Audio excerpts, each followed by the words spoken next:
Theta reddast.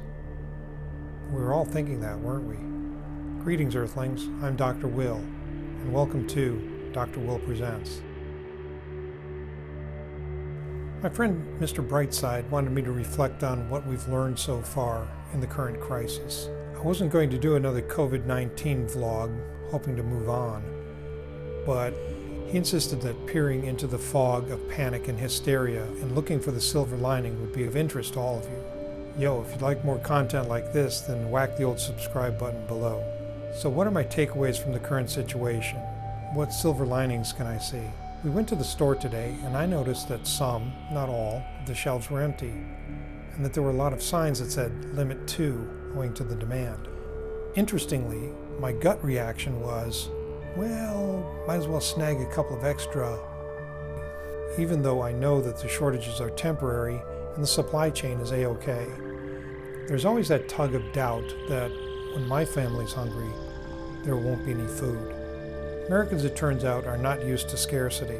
We expect the shelves to be full and to be able to buy whatever we want, whenever we want. That means that we're accustomed to the blessings of plenty. Perhaps that means we've taken those blessings for granted, and we should be more conscious of them and thankful for them. While there will always be those people who validate the pessimist's view of human nature, it's encouraging to see all of the people who are stepping up these days. People who are honoring the truck drivers, delivery people, store clerks who stock the shelves, people whose contribution to keeping us fed and healthy has been heretofore invisible. Panic and hysteria fed by a news media that thrives on sensationalism.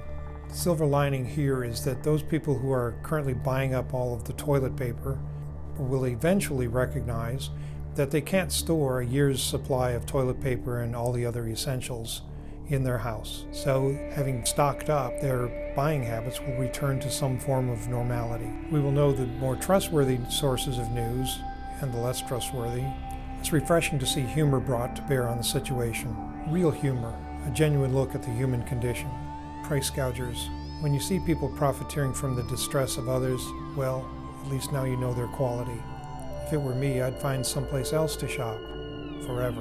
And let Yelp know about the scurrilous persons who are gouging prices at this time.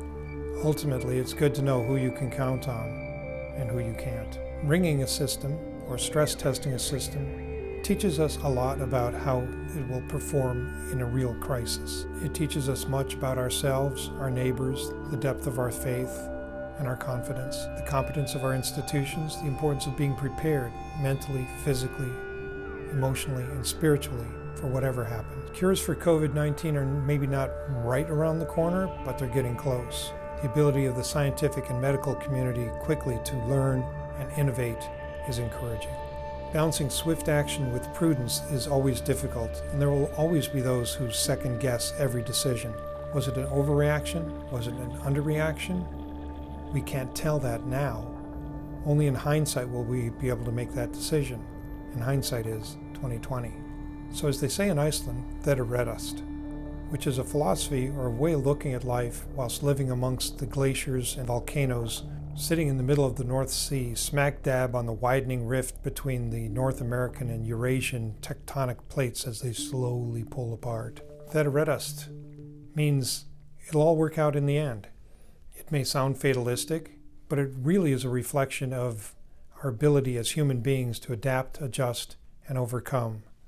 It's about resiliency, adaptability, and tenacity.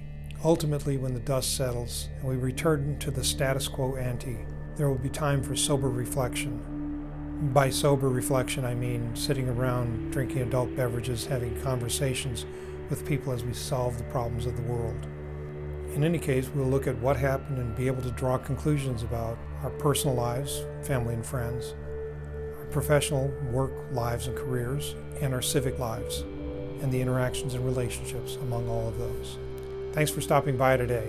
Remember, a conversation is always more interesting than a monologue. So drop a comment below, and if you'd like more content like this, whack the old subscribe button and you'll get it. That's it for me, for you for now. Remember, theta reddast. Be careful out there. I'll be seeing you. Bye.